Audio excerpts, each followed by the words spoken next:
Dad, I want this phone. Sorted. Dad, I want these bags. Sorted. Dad, I want this. Sorted. That was how my life used to be. Anything I wanted appeared almost instantly. No delay. No questions. No limits. People said I was blessed. I believed them too, until the day everything began to fall apart. My father never told me no, and that became our greatest problem. That was how Zara described her childhood. From the outside, her life looked perfect. The first thing people noticed about Zara was not even her beauty. It was the way she carried herself.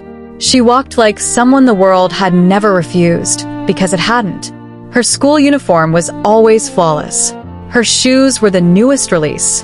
Her handbags were the kind other girls only admired online. Even the phone in her hand looked casual, though everyone knew it cost more than some families' rent. Every morning, a glossy black SUV would stop at the school gate. The driver would step out, open the door, and Zara would emerge like she owned not only the school, but the street itself. Some students admired her. Some envied her. Others simply watched in silence. But the real story was not Zara. It was her father, Chief Adewale. Chief Adewale was the kind of man people respected instantly. Calm. Sharp dresser, always composed. He never raised his voice, yet power followed him quietly. If Zara wanted something, she didn't plead. She simply announced it. Dad, I need a new phone. He barely looked up from his tablet. When? Today. A slight smile crossed his face. Say no more. Sorted. That was their phrase. Sorted. Two simple words that meant, it's already done. And Zara loved hearing it. Sometimes she smiled before he even finished speaking, because she already knew the answer. One morning, as she stepped from the SUV, a classmate rushed over. Zara, is that the newest iPhone? Zara shrugged casually. Yeah. You just got it? I mentioned it yesterday. She adjusted her hair. He sorted it. The girls laughed, not because it was funny, but because it was unbelievable. Inside the classroom, Zara behaved the same way. She never raised her hand, never waited her turn, never accepted correction. Zara, sit properly, the teacher said one afternoon. Zara did not move. Instead, she slowly looked at the teacher. I'm fine like this. The room fell silent. Zara, I'm speaking to you. I heard you. That was the first moment the teacher saw clearly that this was not confidence. It was disrespect. Later, the teacher reported the matter. That afternoon, Chief Adewale arrived. No rusing. No anger. No concern. The teacher explained Zara's attitude and behavior. He listened politely, then reached into his jacket and pulled out a checkbook. The teacher frowned. Sir, this is not about money. He smiled. She is still young. She will grow out of it. He signed something, closed the book, and stood. Thank you for your concern. Outside, Zara was already scrolling through her phone. He approached. Everything settled. She nodded. Okay. As they entered the car, he glanced at her. You good? Yes. Then she added casually, I still want that purple bag. He smiled. Sorted. And life moved on. But something dangerous had already begun. Because Zara did not say thank you, and the teacher sat quietly in the classroom, feeling something deeper than discipline had just been missed. Because when a child never hears no, they lose something they don't even know they need. At first, it appeared in small ways. Can I borrow your notes? A girl asked during lunch. Zara didn't look up. No. I missed class yesterday. Zara turned a page slowly. I don't lend my things. The girl nodded awkwardly.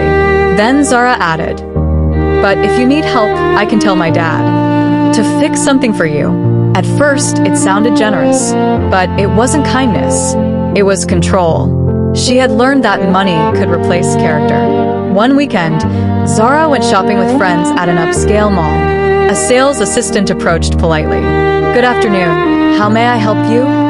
Zara ignored her, picked up a designer purse, checked the price, then dropped it carelessly. Her friend whispered, That's expensive. Zara shrugged. Not really. The assistant smiled again. Would you like to see another style? Zara slowly looked her up and down. You talk too much. Her friends froze. I'm only trying to help. Did I ask for help? The atmosphere changed. One friend laughed nervously. Zara, leave her. Zara snapped her fingers lightly. If I want anything here, my dad handles it. The laughter this time felt uneasy. Later that week, things became worse. A quiet girl in class accidentally spilled water on Zara's desk. I'm so sorry, the girl said quickly. Zara rose slowly. Are you serious? It was an accident.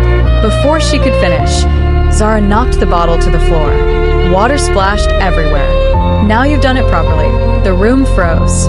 I said sorry. Zara laughed coldly. You think sorry fixes things? Then she leaned closer. Should I call my dad to fix this too? The teacher entered, and the moment ended. But not really, because humiliation lingers long after silence returns. Again, Zara was reported. Again, Chief Adewale came. Again, he defended her. Again, nothing changed. Soon, Zara became known not as the rich girl everyone admired, but the rich girl everyone avoided. Even her friends remained only for benefits. She did not notice. Or perhaps she did not care. Then came the day everything collapsed. It was a Saturday evening at an elite gathering. Business leaders, respected families, powerful names. Chief Adewale attended, bringing Zara along. She entered as always, confident, untouchable. Then she brushed past an older woman. Excuse me, the woman said politely. Zara kept walking. The woman turned. Young lady, I'm speaking to you. Zara paused and faced her. Yes, the tone alone drew attention. Is that how you answer when spoken to? Zara laughed softly. I didn't realize we were having a conversation. A few heads turned. The woman remained calm. Respect is not for sale. Zara tilted her head. Good thing I'm not buying any. Someone nearby was already recording. By evening, the clip had spread everywhere. Rich girl insults respected elder. Arrogance of wealth. Bad parenting exposed. For the first time, Chief Adewale could not pay the problem away. Calls flooded in. Messages came nonstop. This was serious. That night, he knocked on Zara's bedroom door. Come in. He entered slowly. What happened today? She shrugged. She annoyed me. You embarrass someone. It's not that deep. He sighed and spoke the only words he ever knew. Don't worry. I'll handle it. Then softly, sorted. Something snapped. Stop saying that. He froze. Zara stood. You think everything can be sorted? Her voice shook now. You think money fixes everything? He said nothing. Tears gathered in her eyes. You think buying me things made you a good father? That struck him hard. Then she said the truth she had buried for years. You were never there. Silence filled the room. You replaced yourself with gifts. Her voice cracked. I didn't need all those things. A tear fell. I needed you. Chief Adewale stood still, because for once no check, no influence, no phrase could rescue him. Truth had arrived, and truth is one thing money cannot purchase. That house remained the same, marble floors, polished wall. After a while, Zara spoke. When I was little, I used to wait near the door whenever you promised to come home early. He lowered his eyes, but most times he never came. She swallowed hard. You only sent presents. Then she looked at him. So I stopped waiting. That sentence explained everything. He nodded slowly. I'm sorry. No defense. No pride. Just honesty. She was quiet for a long moment, then said, Dad. He looked up. Don't sort it. Her voice softened. Just stay. And there it was. No shouting. No drama. Just truth. Because sometimes the greatest gift a parent can give is not what they own, but who they are. Chief Adewale thought love meant providing everything. But a child can have everything and still feel empty. Zara became the result of what she received and what she lacked.